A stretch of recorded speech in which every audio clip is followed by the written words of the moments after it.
A Century of Progress International Exposition, also known as the Chicago World's Fair, was a World's Fair held in the city of Chicago, Illinois, United States. From 1933 to 1934, the fair, registered under the Bureau International des Expositions (BIE), celebrated the city's centennial. The theme of the fair was technological innovation, and its motto was Science Finds, Industry Applies, Man Adapts, trumpeting the message that science and American life were wedded. Its architectural symbol was the Sky Ride, a transporter bridge perpendicular to the shore on which one could ride from one side of the fair to the other.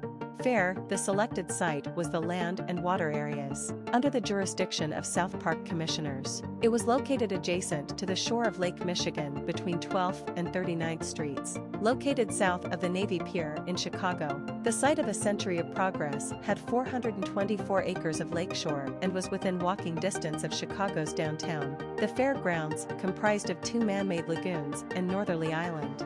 IE fair buildings were multicolored, to create a rainbow city as compared to the white city of Chicago's earlier World's Columbian Exposition. The buildings generally followed modern architecture in contrast to the neoclassical themes used at the 1893 fair. One famous feature of the fair were the performances of fan dancer Sally Rand.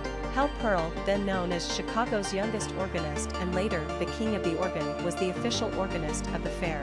Other popular exhibits were the various auto manufacturers, the Midway, filled with nightclubs such as the Old Morocco, where future stars Judy Garland, the Cook family singers, and the Andrews sisters performed, and a recreation of important scenes from Chicago's history. The fair also contained exhibits that would seem shocking to modern audiences, including offensive portrayals of African Americans, a midget city complete with 60 Lilliputians, 9, and an exhibition of incubators containing real babies. Unlike any fair before it, A Century of Progress celebrated color and lighting. The architecture of the fair was influenced by Great Depression of the time. Rather than focusing on architecture, the fair focused on scientific and technological progress and the manufacturing processes behind them.